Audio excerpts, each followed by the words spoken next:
back to the We Don't Have Time Davos hub. We're here up next to the Arctic Base Camp, and it's kind of chilly on this side, but next to me there's a person who's sitting in the sun, which I'm happy to because we're delighted to have you. And we're going to talk about uncertainty and uncertain times. And as climate change accelerates, and the impact, as we spoke earlier, the impact, of course, grows in severity. And we're starting to see real threats to global stability. And we all know that we need decisive action to address this, and political tensions, of course, make this very difficult globally. But we need to talk about how do we move past these obstacles, and how do we communicate and collaborate better? And with me, I'm delighted to have Adam Kahane, your Schwab Foundation Social Innovation Thought Leader. Welcome to the We Don't Have Time Davos Hub. And you are an expert in creating processes that enables this, stakeholders that are on opposite sides of an issue to collaborate. And they might not even understand each other, but you are able to facilitate trust. And Ingmar said previously in the previous session that trust is key to be able to move forward here. So I think the viewers agree that this is a very relevant topic to discuss in this situation that we are globally now with so much polarization. So I'm going to ask Ingmar Rentzhog to come in and take my place and have this conversation with you, Adam Kahane. So delighted to have you, and I'm going to swap microphones and seats with Ingmar. So, warmly welcome here. I'm looking forward to have this conversation with you. The title is Can We Collaborate with the Enemy? But if we see the climate situation, I think both of us can agree that there is no enemy. The enemy is the problem. But there is different wills in how to solve this and the pace of solving, etc. And you have an amazing experience in kind of get people that don't agree on the same thing to actually move forward and do what it takes together. Yes, well, I'm happy to be here. And yes, I do have a lot of experience over 35 years in working with people who are concerned about an issue, whether it's equality in South Africa, or the war in Colombia, or indigenous rights in Canada, who are concerned about an issue but don't necessarily agree with or like or trust each other. And the question I have been working on, both in practice and in theory, is how do we solve tough problems in such situations of difference and polarization? And if you see you also have a background in the oil industry, I read.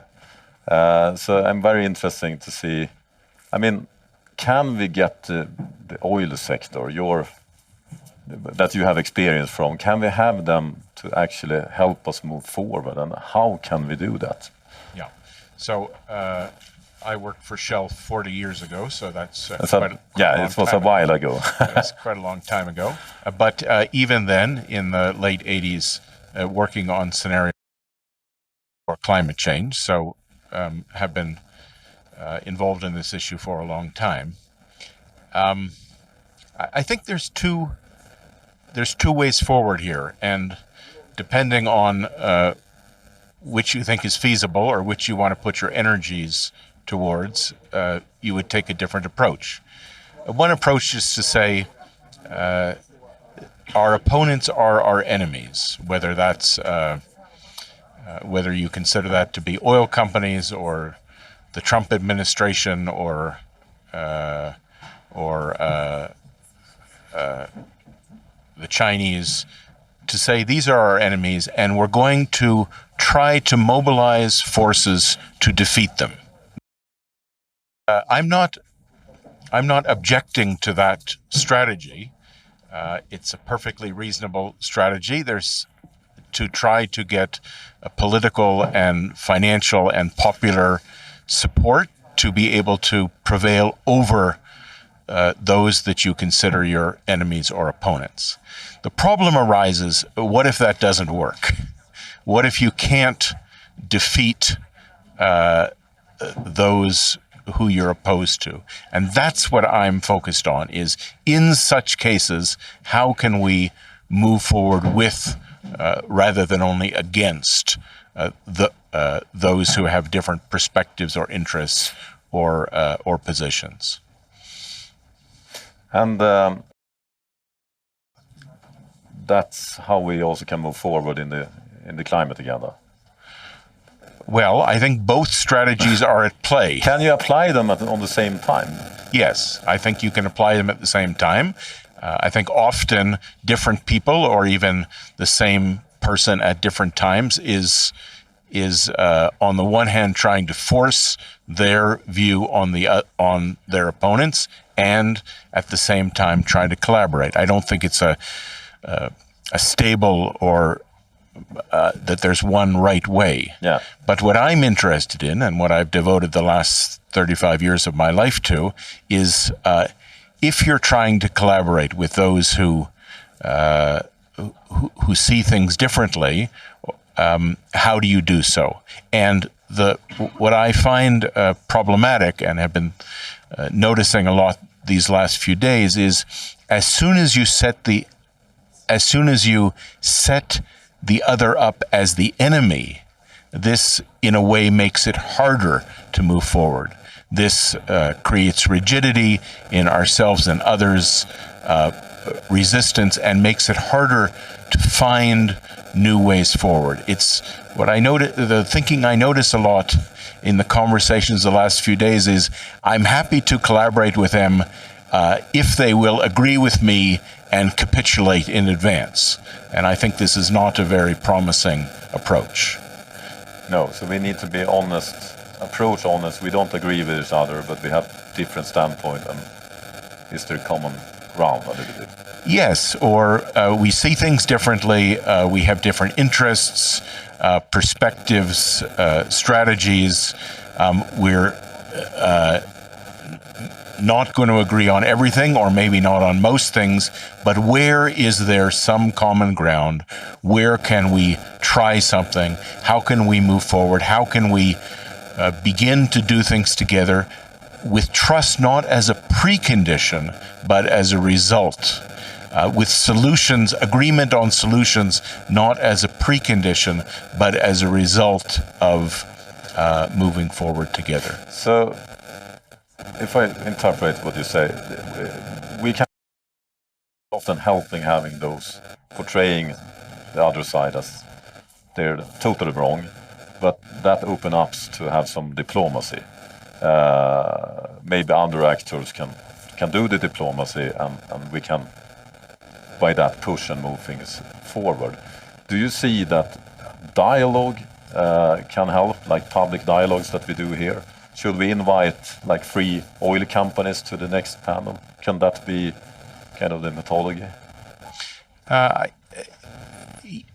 think that talking together is helpful, whether it's done in public as a debate or in private as a exploration.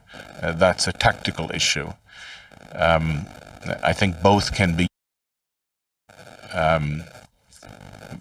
But what I'm noticing is this idea that I have the answer, I'm right, you're wrong, I'm good, you're bad, is helpful in that it clarifies things and creates energy. We all like to be right, but in other ways it makes a difficult problem even more difficult. Yeah. That's to say, finding practical ways to advance. So I think what I'm advocating is being thoughtful about the process of enemifying, of creating enemies. And even if you don't agree on one thing, you maybe can find this common ground and collaborate on that. We are here on Sweden on Time lately. At COP29, we launched an initiative called Buy More Time. And it's all about to actually move forward in limiting short-lived climate gases. Not the fossil, not the carbon dioxide, but think of methane gases preliminary. And if we succeed with limiting the methane emissions, we can actually lower the temperature with up to 0.5 degrees. And the difference between carbon dioxide that stay up in the atmosphere for like 1,000 years compared to methane is that it's much more short-lived. And methane gas emission is like a side product. It's not burning the fossil. I mean, methane is just the leakage when you extract from the ground. It's not what you make money of. So we actually thought that this is maybe something we can invite a lot of oil executives to have a conversation about. So we reached out to them. We reached out to a lot of important people. They have the sustainability networks where oil companies try to be more sustainable. At least that's the agenda, etc. And many oil companies also have done a lot of pledges in this, that they publicly stated that they want to lower the methane emissions. But no one accepted to come on our show. Not because they didn't like to us. I mean, I think they have answered things on our platform before, so it's not about that. But they were very afraid of talking about this. And that kind of, I mean, if they have done the pledges, why can't they talk about it? It's probably because that they're not doing as much as they should, because now there's a satellite up there. So you can see exactly that it's still leaking, it's actually leaking more.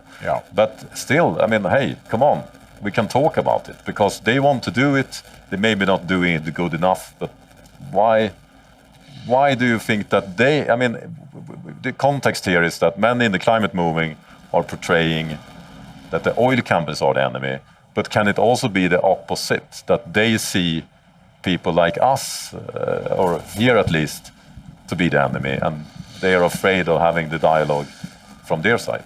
Yeah. So I think it's a very good example, and I noticed your work on methane, and I think it's an excellent example of we have a blockage, so we're trying to see where can we move forward, and wait a second, there's this other approach which gives us an opportunity. Let's try that. Maybe we can buy time and also build relationships and have some experience working together. So it's an excellent example of what I was talking about, of finding a way forward, not necessarily through, but around the conflict, in that case, the conflict over CO2. But I'm not at all surprised with the situation you described, which is that I'm calling you the enemy, and would you like to come on my show so that I can embarrass you or ask you difficult questions? We're living in a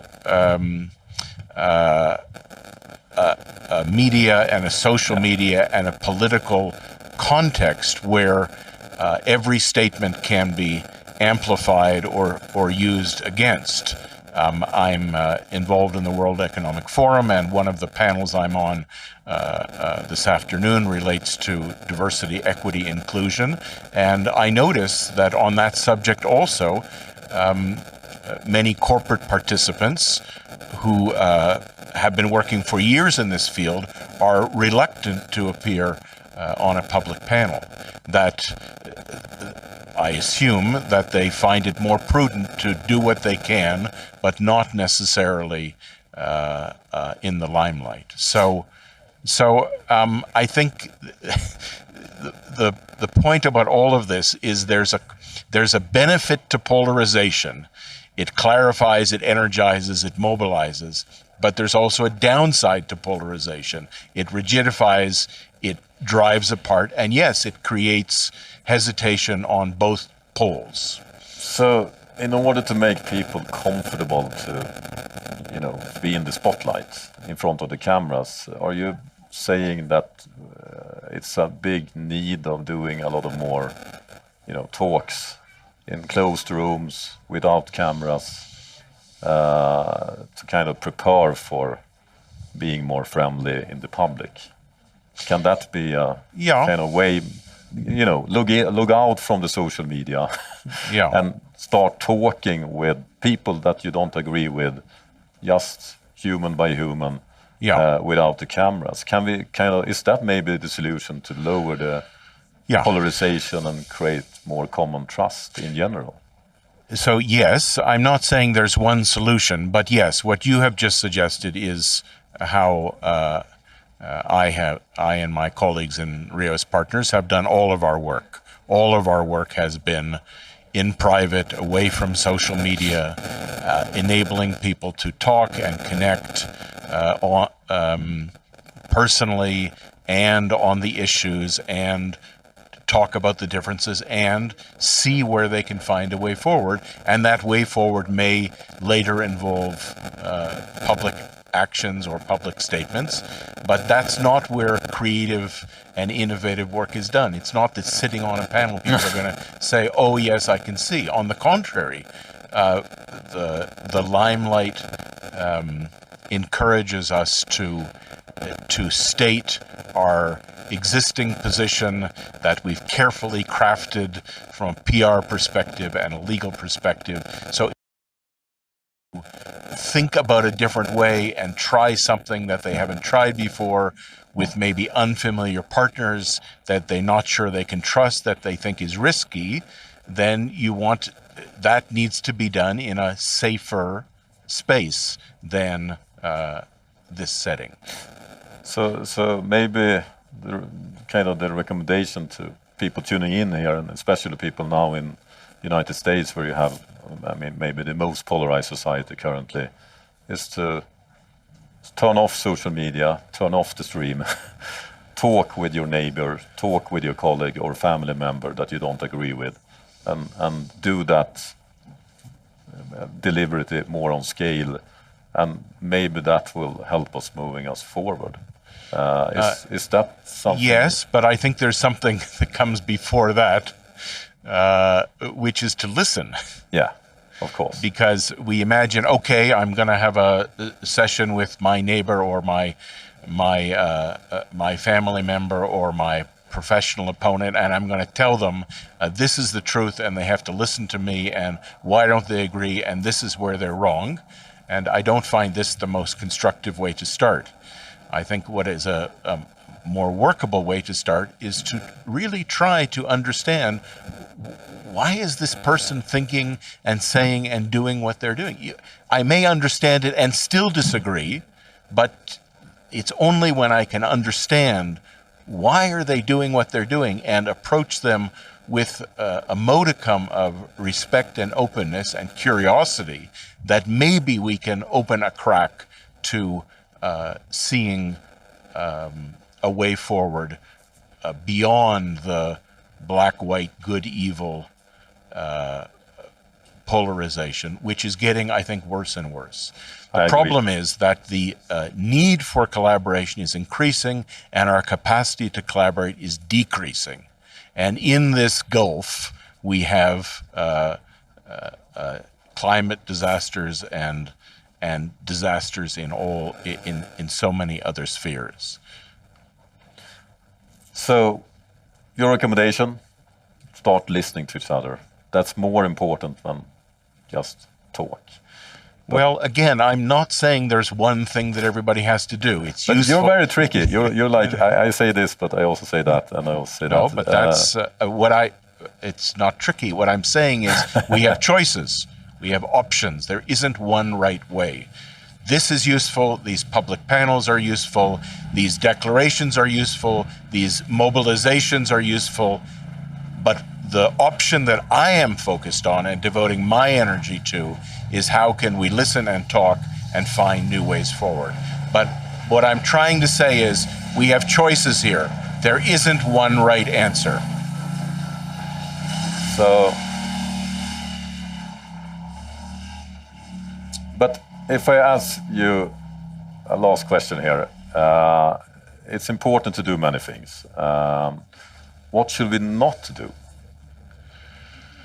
Well, what we should not do is expect that we declare somebody as our enemy and then expect them to work creatively and openly and generously with us. Okay, thank you so much for this conversation. And with that, we're leaving the floor for having a listen to the next panel and session here in Davos. Thank you. Thank you.